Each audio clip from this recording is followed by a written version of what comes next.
First, the headlines. Fizam Hamzit's last rites perform according to Meitei customary practice using pangong.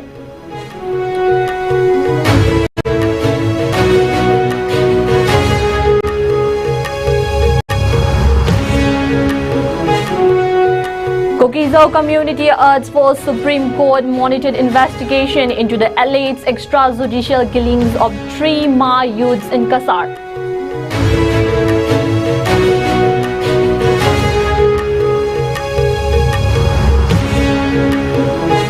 Number of dengue cases significantly reduced compared to the previous year in state.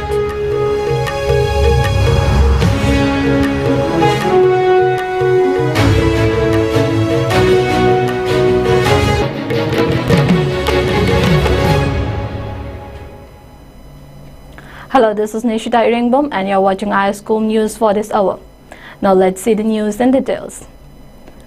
A pall of gloom has enveloped the residence of 20-year-old student Fizam Hamzit, who is among the 32 individuals listed as missing in the ongoing violence in Manipur and is now presumed dead. On Wednesday, July 24, Fizam Hamzit's last rites were performed according to Meitei customary practice. In the absence of his body, his family conducted traditional rituals using a symbolic representation made from a bark of a pangong tree. The bark was dressed in clothing and the final rites were performed by his father, Fizam Ibungobi, at the Takyal Kolom Laikai crematorium in Imphal West district of Manipur. Hamzit, along with 17-year-old female student Linthoingambi Hizam from Sagolban, Tera Tongbram Laikai, went missing on July 6, 2023. Despite an extensive search and investigation, their whereabouts remain unknown. The Central Bureau of Investigation (CBI) is handling the case but has yet to provide conclusive information on their status.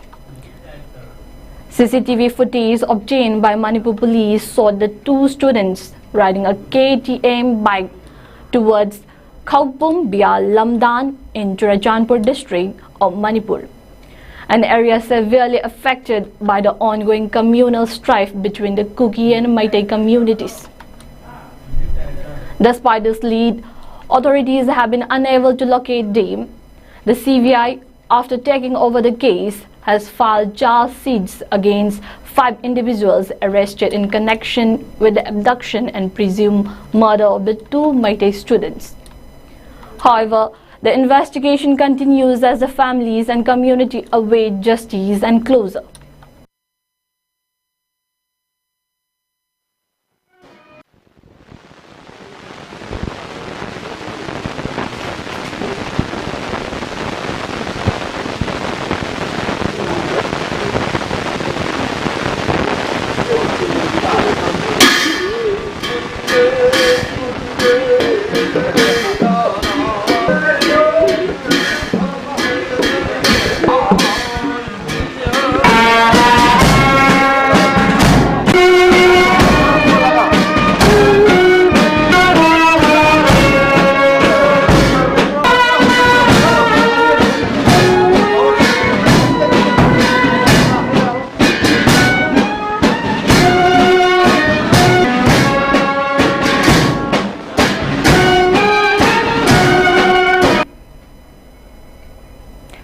Women's organizations from the Kuki-Jo community have submitted a memorandum to Union Home Minister Amit Shah, calling for Supreme Court monitored investigation into the alleged extrajudicial killings of 3 youths by Assam police.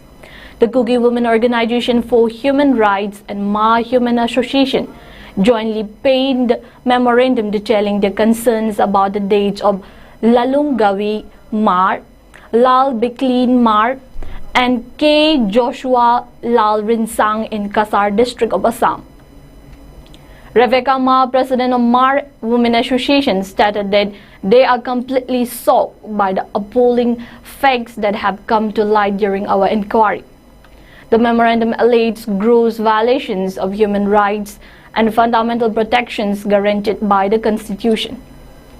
The women's group argued that video evidence contradicts the official police narrative of a shootout with militants. The memorandum asserts that the Assam police lied regarding the cause of death of the victims, which is believed to have been done to evade any further investigation that could expose the heinous crimes they had committed. The memorandum read the videos clearly show the men cooperating during the arrest. They pose no threat to anyone. In response to these allegations, protests erupted across several locations today. Simultaneous rallies were held in Churachandpur, Sanvan, Chandal, Jirivam, and Haflong in Assam, with thousands demanding justice for the deceased. The participants of the rally, organized by the Kuki Women Organization for Human Rights and Ma Women Union, walked from Meol Wi-Fi playground to the Wall of Remembrance near the Peace Ground.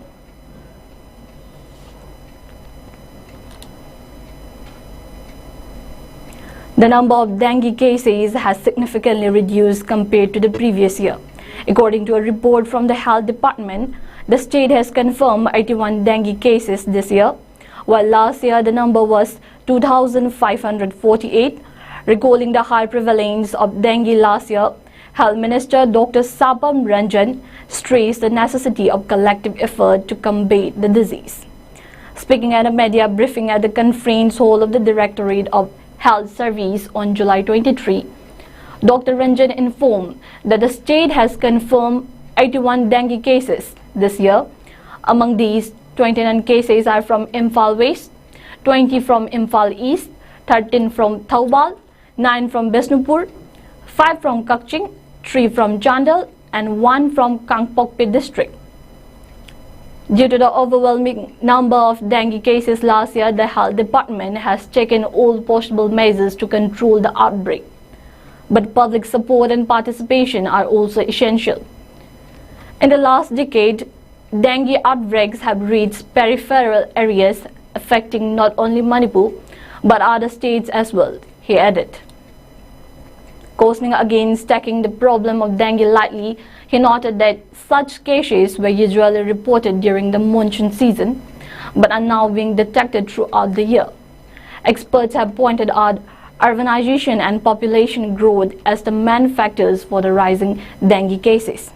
He stated, assuring commitment to control the situation, he said that along with the state malaria officer, the department is taking measures to manage the outbreak. The minister also emphasized the need for coordination with other departments to implement effective control measures. ASA workers are actively engaged in source reduction programs by visiting homes and eliminating stagnant rainwater that could become potential breeding spots for mosquitoes. The Health Department has discussed with the Social Welfare Director to incorporate the assistance of Anganwadi workers and helpers in checking domestic breeding spots. Dr. Ranjan maintained. He also appealed to the public to cover water tanks. The department is undertaking activities like fogging, awareness programs, medication of mosquito nets, and sensitization programs through All India Radio, he added. Health Service Director Dr. O. Sanahan B, State Mission Director Dr. M. Dinesh, and officials from the Health Department, NHM, Manipur, and the Malaria Department also attended the media briefing.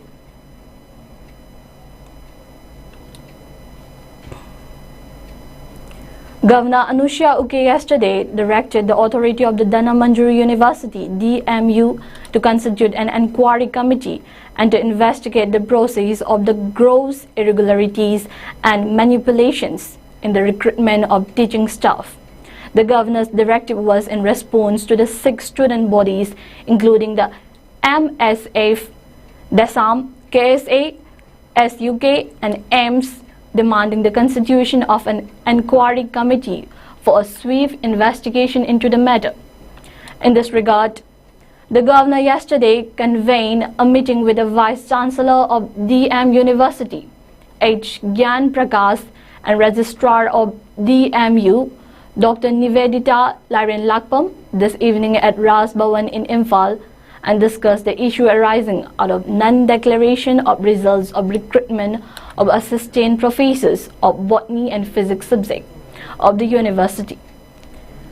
Explaining the recruitment process of the faculty members, V.C. Gyan Prakash said, the tabulation submitted by the examining authority was not filled up and only 4 candidates for botany and physics were mentioned in the proceeding. He even mentioned that 11 and 13 assistant professors for botany and physics respectively had to be recruited, but due to the unavailability of the merit list, phrase interviews of the candidates who were invited and came for the interview held earlier will be conducted shortly. In respect of these 2 subjects, the governor asked the VC to contact the former VC who was in charge of the university while conducting the recruitment process and inquire about the matter. The governor also asked the university authority to constitute an inquiry committee and to investigate the process of the said recruitment.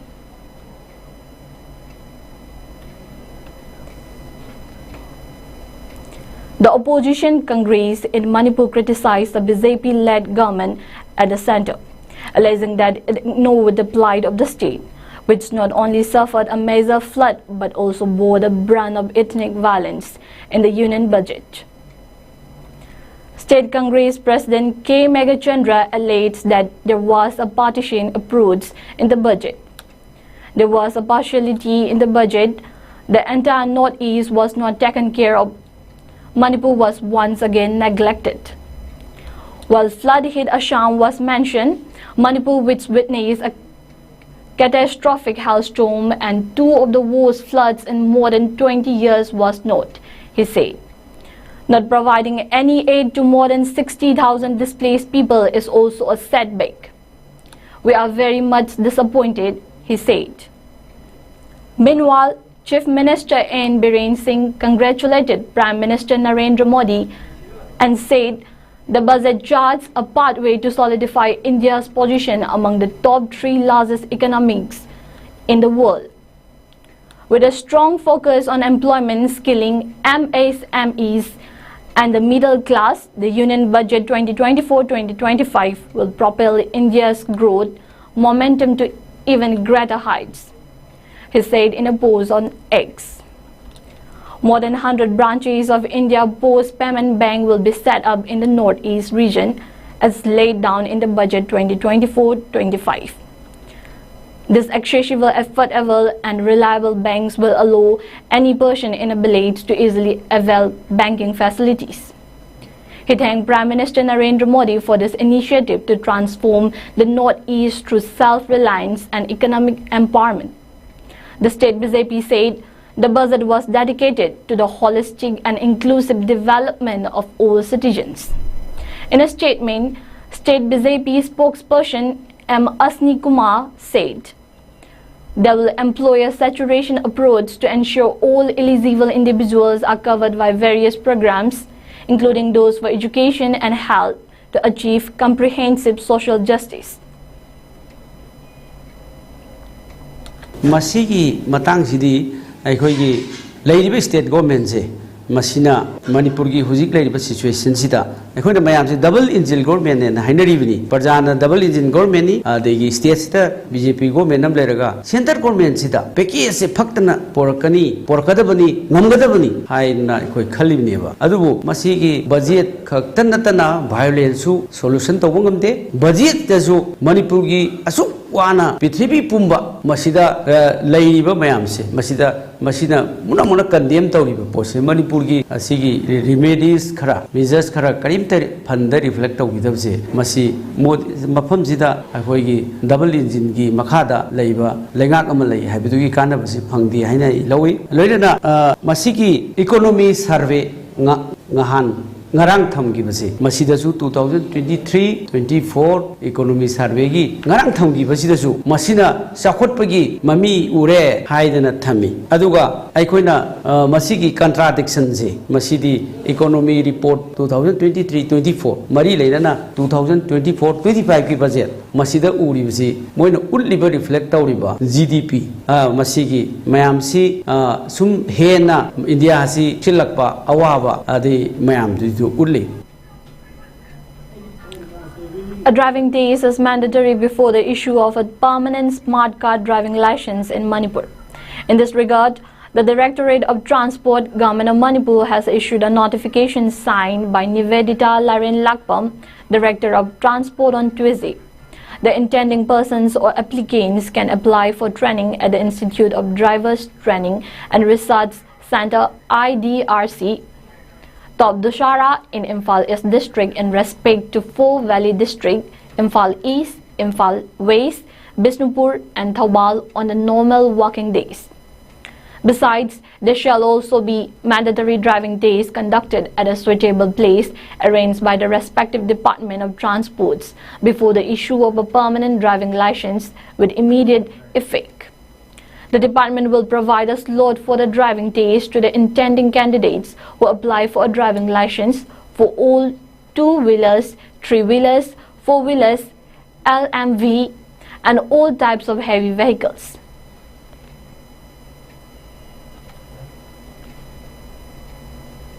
A huge haul of country-made rifles was seized by the police in Kokrajhar, Assam yesterday. A police source said that the items were seized based on intelligence provided to the Kokrajhar police by the army.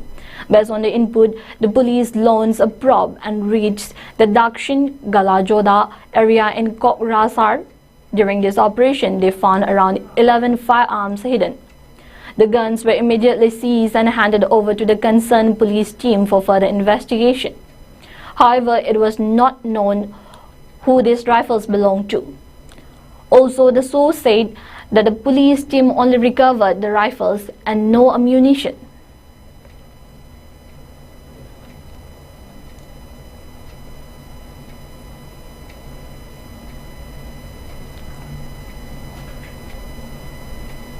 Renowned music director Raman Barua has been missing from Guwahati, Assam since Monday morning, but the police on Wednesday ruled out foul play.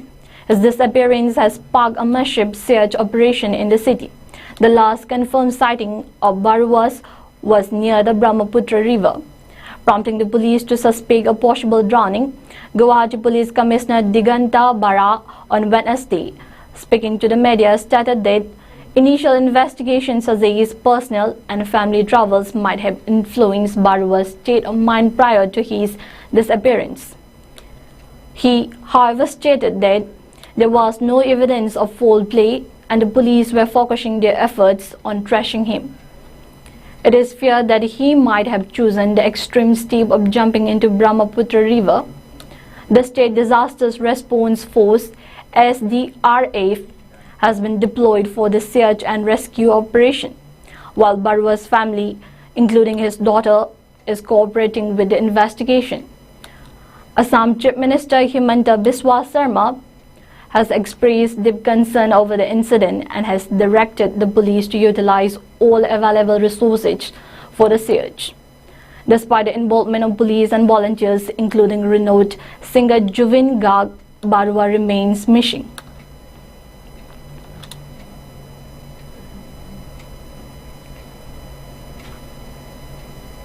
Once again, the headlines.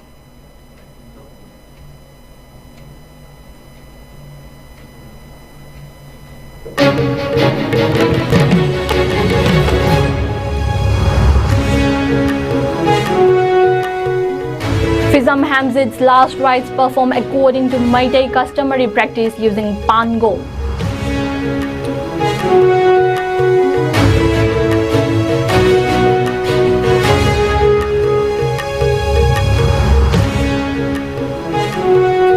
Kukizo community urged for Supreme Court monitored investigation into the alleged extrajudicial killings of 3 Ma youths in Kasar.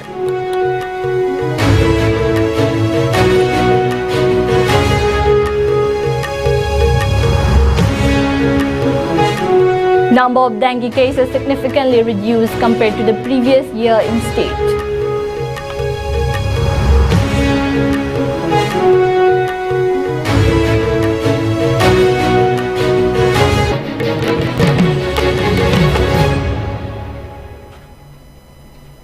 Thank you for watching ISCOM News. Keep watching ISCOM News for more news and updates.